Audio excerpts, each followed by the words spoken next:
Simulan po natin ang pagdiriwang sa ngalan ng Ama at ng Anak at ng Espiritu Santo. Amen. Ang pagpapala ng ating Panginoong Hesukristo, ang pag-ibig ng Diyos Ama at ang pagkikipagkaisa ng Espiritu Santo naway sumainyong lahat.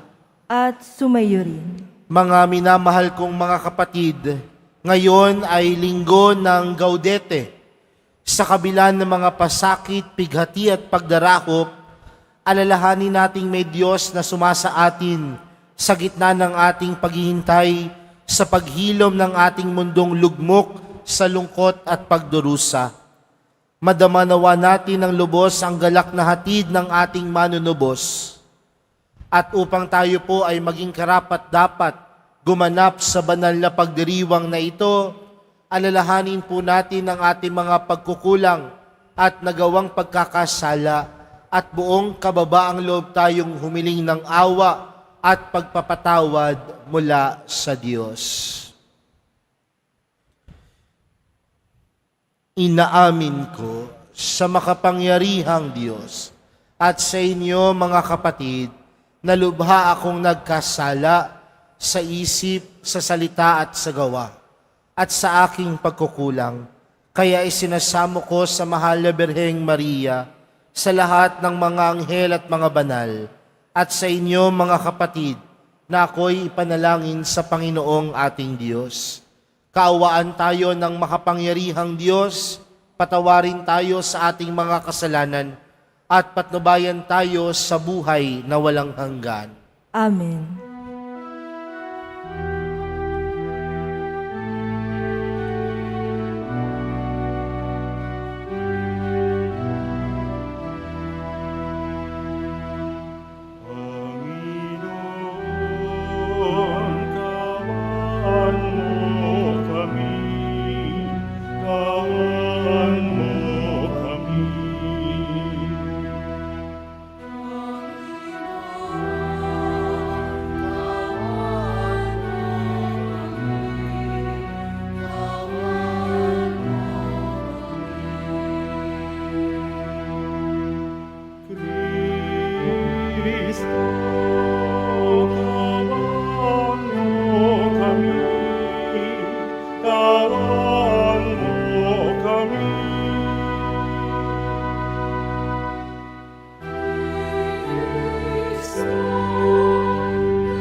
Manalangin tayo.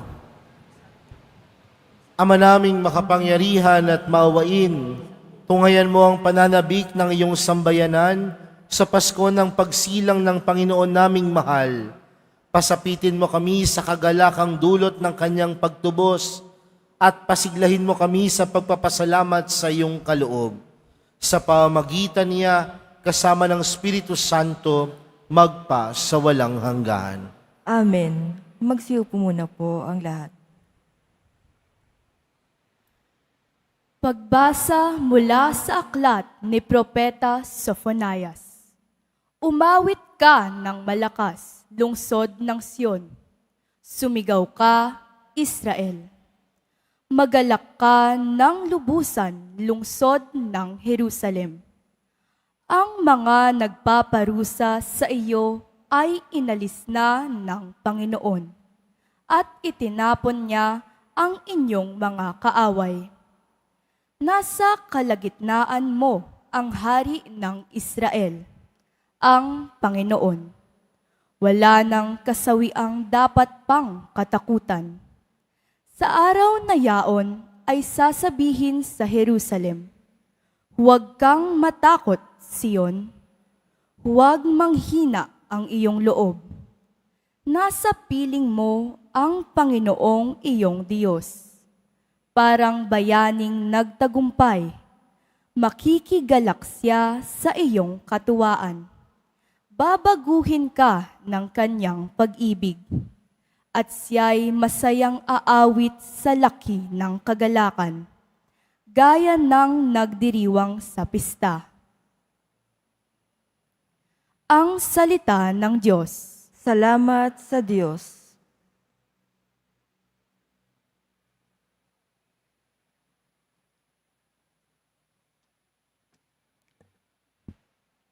Diyos na kapiling ng bayan ay masayang papurihan.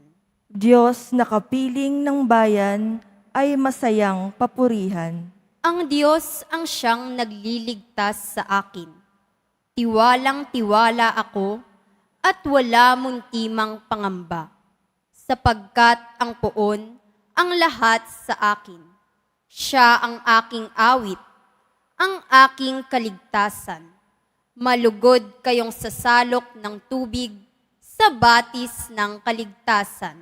Diyos na kapiling ng bayan ay masayang papurihan. Umawit kayo ng papuri, poon, sapagkat kahanga-hanga ang kanyang mga ginawa. Ipinahayag ninyo ito sa buong daigdig. Mga anak ng Siyon, umawit kayo ng buong galak, sapagkat nasa piling ninyo ang dakila at ang banal ng Israel. Diyos na kapiling ng bayan ay masayang papurihan.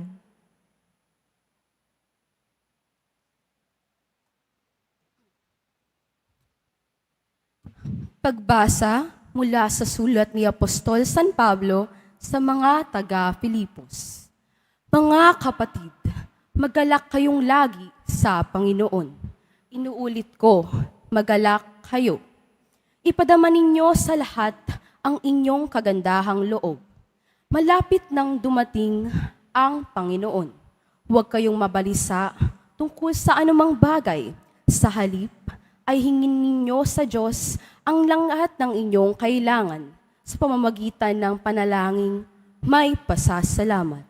At ang di malirip na kapayapaan ng Diyos ang mag-iingat sa inyong puso at pag-iisip sa pamamagitan ni Kristo Jesus. Ang salita ng Diyos. Salamat sa Diyos. Magsitayo na po ang lahat.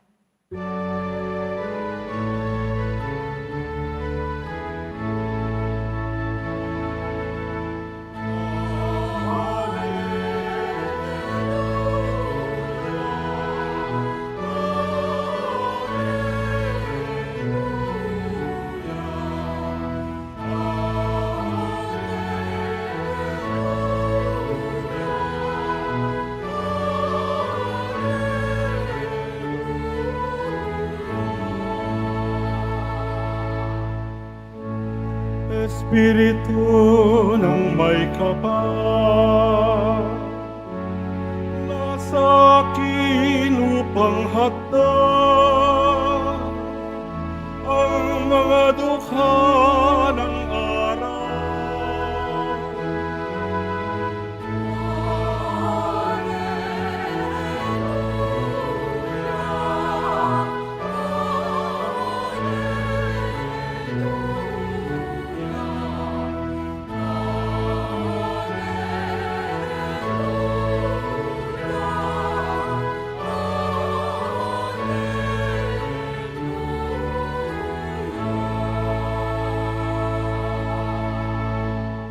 Sumainyo ang Panginoon. At sumayo rin. Ang mabuting balita ng Panginoon ayon kay San Lucas. Papuri sa iyo, Panginoon.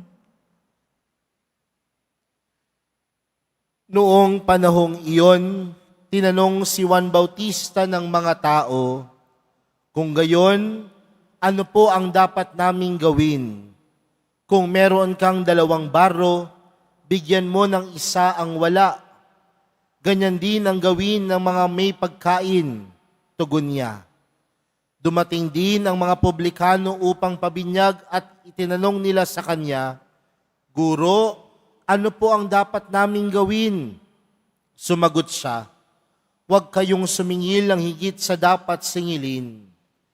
Tinanong din siya ng mga kawal, "At kami, ano naman ang dapat naming gawin?"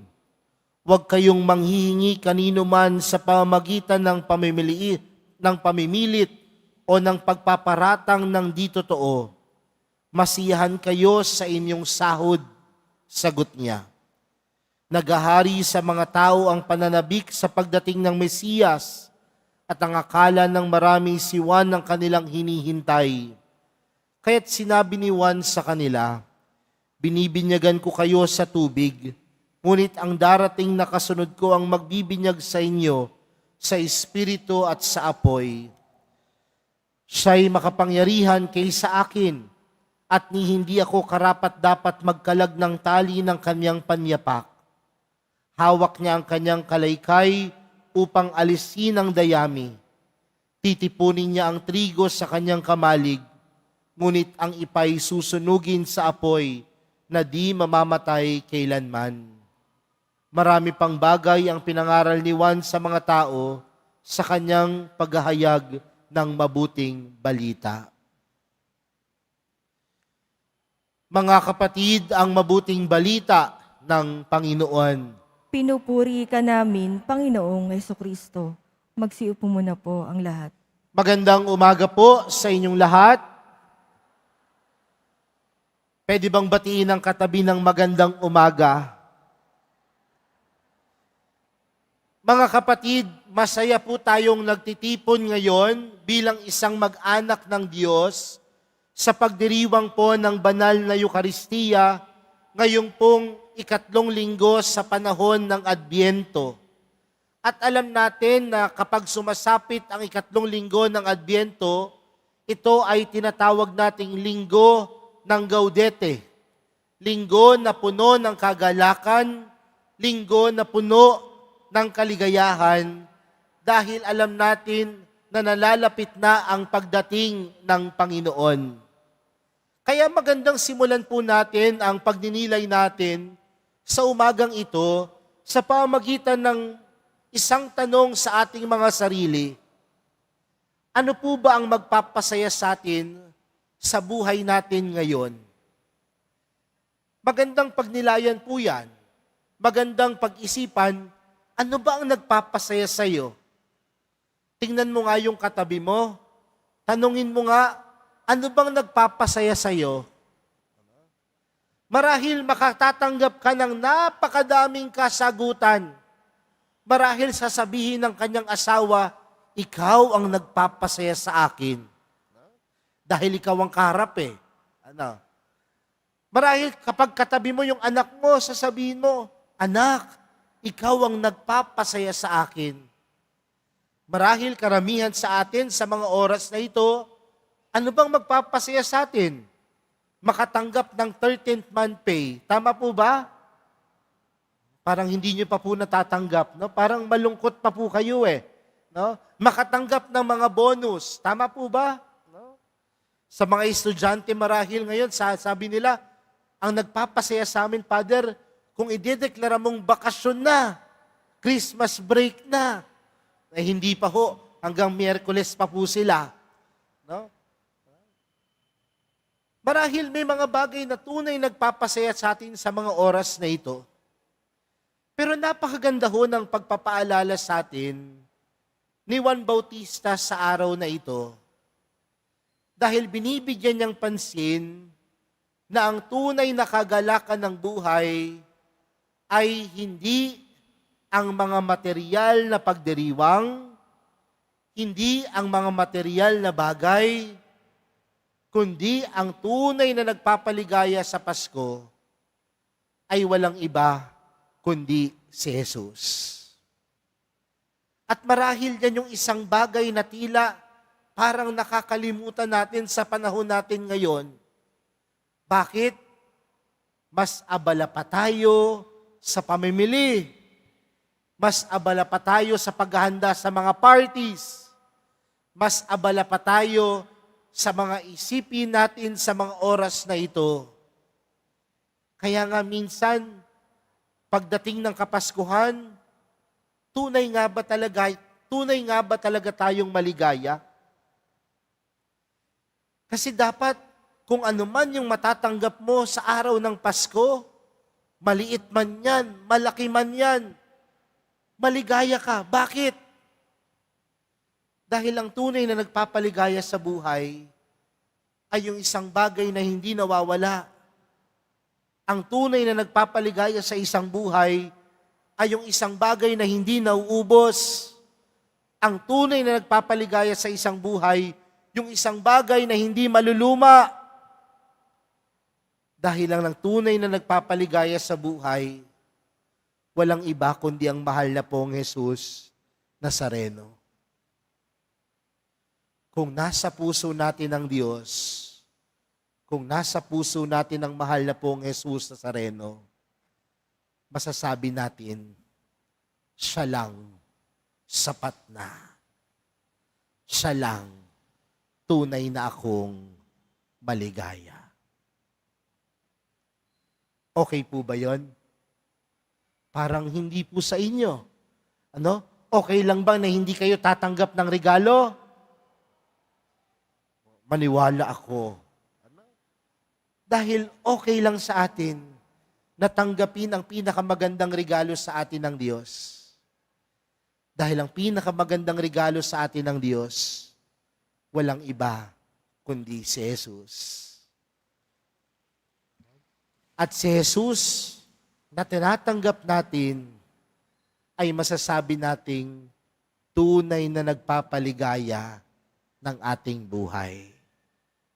Kaya nga doon sa ating unang pagbasa, mula ho sa aklat ni Propeta Sophonias, pinaalala sa atin, nung narinig na nilang nalalapit na ang pagdating ng Panginoon, ano yung kanilang pakiramdam? Hindi lungkot, hindi pangamba, kundi ang nararamdaman ng mga tao ng mga panahong iyon, kagalakan at kaligayahan. Dahil ganyan ang binibigay ng Diyos. Pinagkakalooban tayo ng Diyos ng wagas na kaligayahan. Kaya mga kapatid, magandang pagnilayan. Marami man tayong pagsubok na sa buhay na ito, marami man tayong kalungkutan na marahil ninaranas, marahil sabi ng ilan, malamig ang kanilang Pasko. Habang nandiyan ang Diyos, kailanman ang Pasko'y tunay na magiging maligaya. Pero aminin natin o hindi, mga kapatid, bakit may mga tao na hindi maligaya? Bakit may mga tao na hindi maligaya sa kanilang buhay? Dahil may mga tao din na hindi marunong makontento.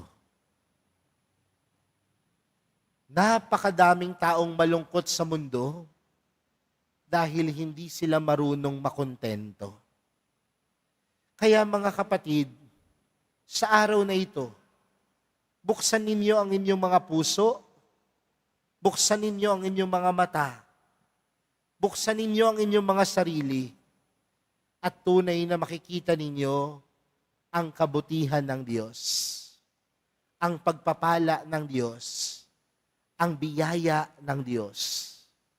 At oras na makita niyo ito, masasabi ninyong, maligaya ako kasi mabuti ang Diyos. Alam niyo po, minsan mga kapatid, sa mundo natin ngayon, we keep on asking for more. That is the reason why we no longer become happy. But, my dear brothers and sisters, if you have Jesus in your life, I tell you, Jesus is already enough. Kung meron ka sa iyong puso, buhay ang Panginoon, tunay mong masasabing, sapat na. At kung siya ay sapat na, tunay na maligaya ang buhay. Kaya mga kapatid, sa araw na ito, sa 3 linggo ng panahon ng Adbyento, nalalapit na po ang pagdating ng Panginoon, nalalapit na ang Kapaskuhan, nalalapit na si Jesus. At kung nalalapit na si Jesus, dapat ang puso'y puno ng kagalakan, puno ng kaligayahan, dahil nakikita natin na nalalapit na at ipinaparamdam sa atin ang kabutihan ng Diyos, ang pagmamahal ng Diyos. At sa pagmamahal at kabutihan ng Diyos, masasabi natin, ang mahal na pong Jesus Nazareno, sapat na upang ang ating buhay ay tunay na maging maligaya. Amen. Magsitayo na po ang lahat. Sumasampalataya ako sa Diyos amang makapangyarihan sa lahat, na may gawa ng langit at lupa.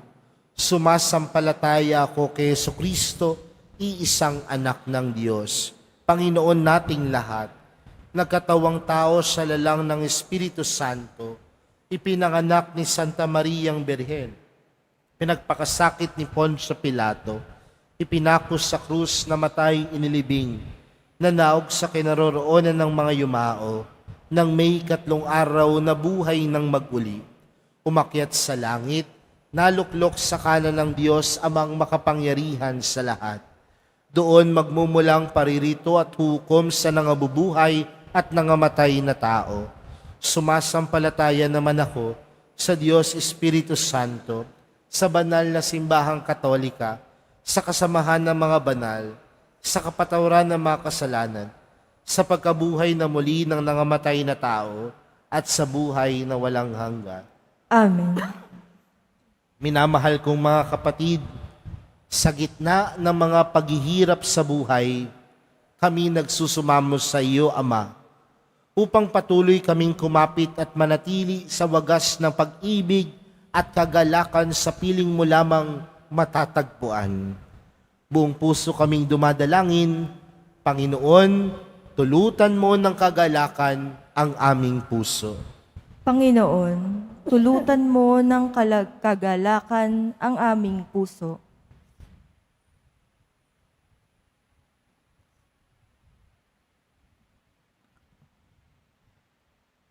Bigyan mo nawa ng karunungan at banal na pagkatakot sa Diyos ang lahat ng namumuno sa simbahan upang magampanan nila ang kanilang tungkulin ng may galak, kapayapaan, katarungan at pagmamahal. Manalangin tayo. Panginoon, tulutan mo ng kagalakan ang aming puso.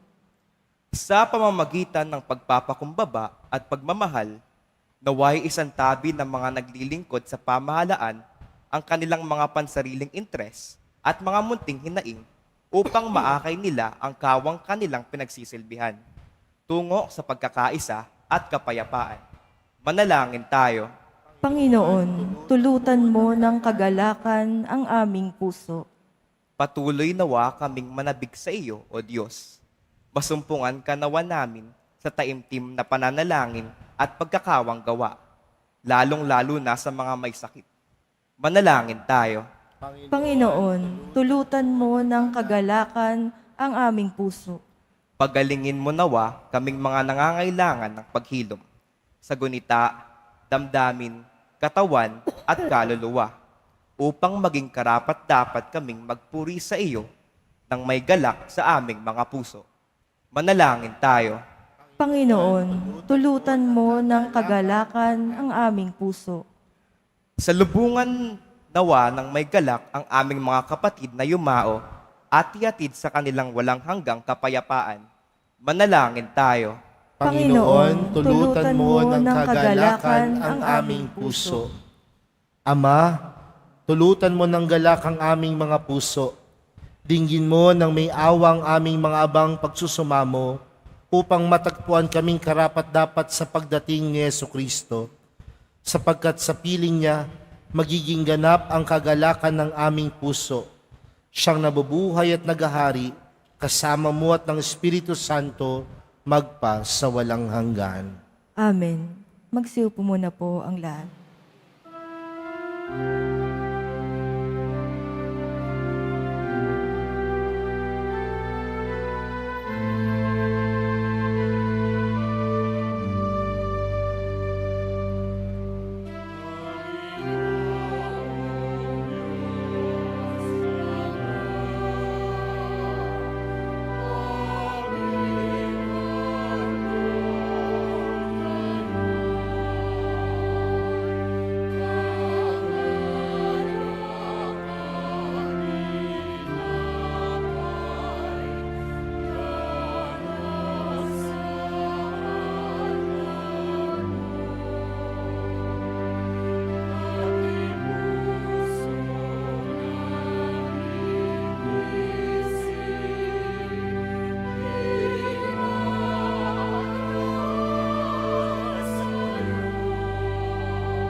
Magsitayo na po ang lahat. Manalangin po kayo mga kapatid upang ang paghahain natin ay kalugdan ng Diyos amang makapangyarihan. Tanggapin nawa ng Panginoon itong paghahain sa iyong mga kamay, sa kapurihan niya at karangalan, sa ating kapakinabangan at sa buong sambayanan niyang banal. Ama naming lumikha, may hainawang lubos ang matapat naming paglilingkod sa pagganap sa itinatag ng iyong anak at sa pakikinabang sa iyong pagtubos sa aming lahat. Sa pamamagitan niya, kasama ng Espiritu Santo, magpa sa walang hanggan. Amen. Sumainyo ang Panginoon. At sumayo rin. Itaas sa Diyos ang inyong puso at diwa. Itinaas na namin sa Panginoon. Pasalamatan natin ang Panginoong ating Diyos. Marapat na siya ay pasalamatan. Ama naming makapangyarihan, tunay ngang marapat na ikaw ay aming pasalamatan sa pamamagitan ni Jesucristo na aming Panginoon. Siya isinugo mo upang matupad ang iyong magandang balak para sa lahat. Hindi niya ikinahiyang mabuhay ng mahirap upang mapakisamahan niya kaming matapat.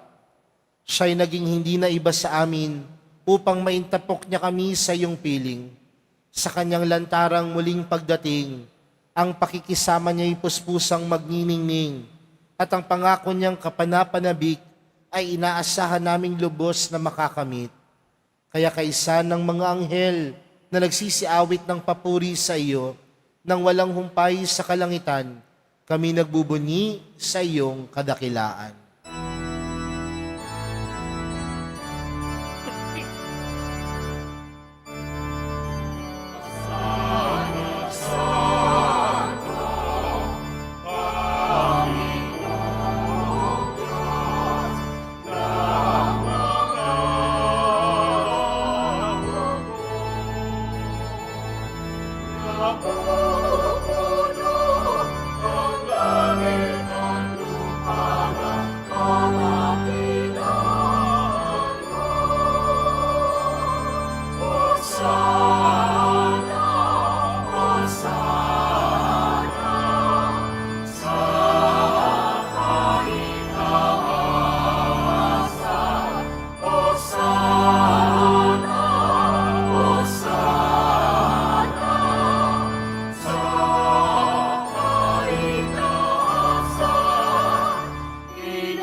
po ang lahat.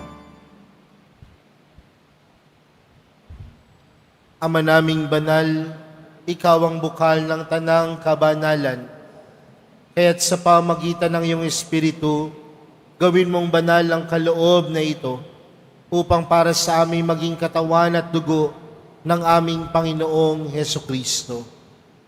Bago niya pinagtiis ang kusang loob na maging handog, hinawakan niya ang tinapay, pinasalamatan kaniya, pinaghati-hati niya iyon, iniabot sa kanyang mga alagad at sinabi, "Tanggapin ninyong lahat ito at kanin. Ito ang aking katawan na ihahandog para sa inyo."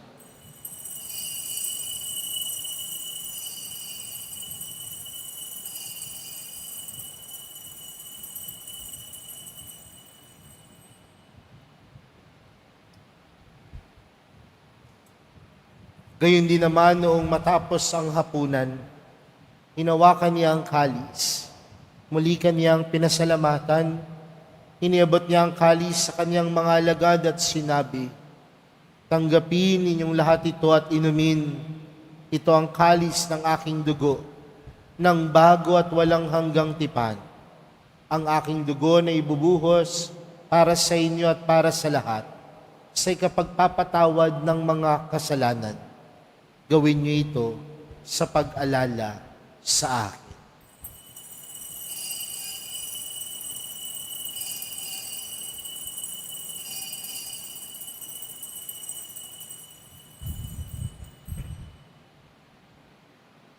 Magsitayo na po ang lahat. Ipagbunyi natin ang misteryo ng pananampalataya. Si Kristo'y namatay, si Kristo'y nabuhay, si Kristo'y babalik sa wakas ng panahon. Ama, ginagawa namin ngayon ang pag-alala sa pagkamatay at muling pagkabuhay ng iyong anak. Kaya't inaalay namin sa iyong tinapay na nagbibigay buhay at ang kalis na nagkakaloob ng kaligtasan.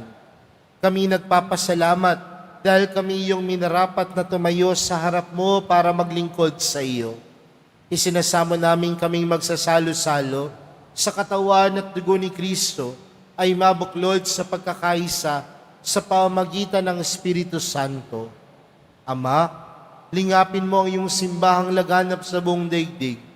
Puspusin mo kami sa pag-ibig kay San Francisco na aming Papa at ni Jose na aming Obispo at ng Tanang Kaparian.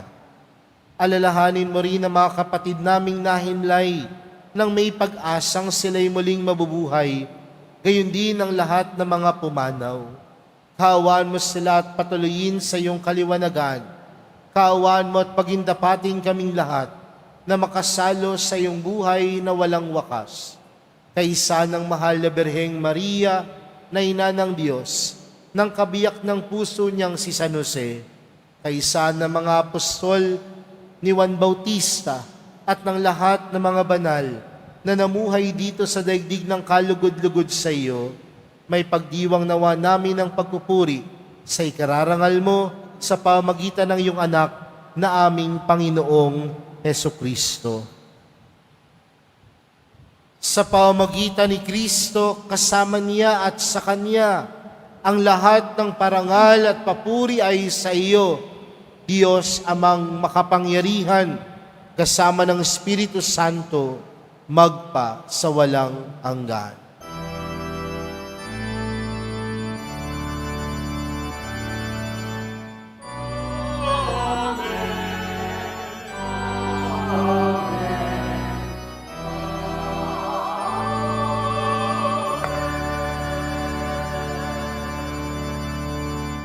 Buong kagalakan po tayong lumapit sa Ama natin sa langit sa panalangin itinuro sa atin ni Jesus.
Hinihiling po namin kami adya sa lahat ng masama, pagkalooban ng kapayapaan araw-araw, iligtas sa kasalanan at ilayo sa lahat ng kapahamakan, samantalang aming pinananabikan ang dakilang araw ng pagkapahayag ng tagapagligtas naming si Heso Kristo.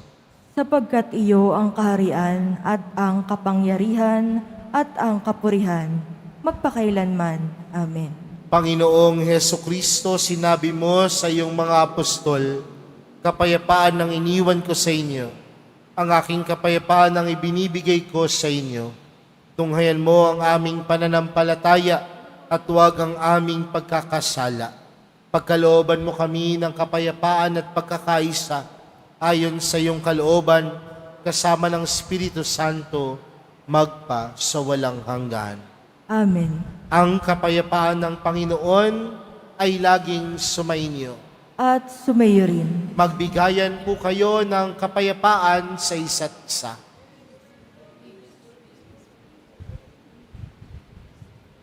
Kordero ng Diyos na nag-aalis ng mga kasalanan ng sanlibutan, maawa ka sa amin.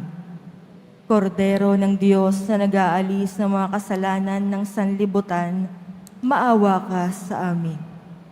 Kordero ng Diyos na nag-aalis ng mga kasalanan ng sanlibutan, ipagkaloob mo sa amin ang kapayapaan. Magsilod po ang lahat.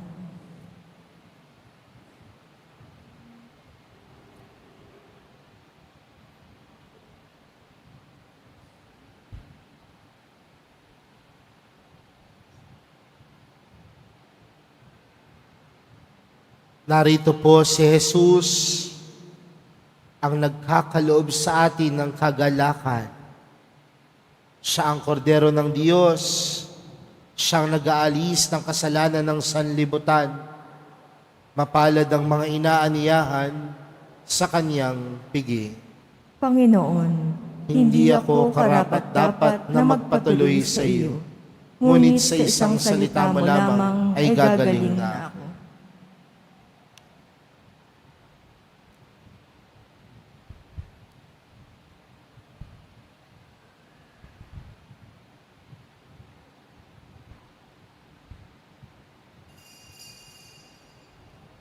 Para sa lahat ng tatanggap ng banal na komunyon, sasagot po tayo ng amen. Pagkasabi ng pari o lay minister ng katawan ni Kristo. At isubo agad sa bibig bago umalis sa harapan ng pari o lay minister. Sumunod po tayo.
Sitayo na po ang lahat.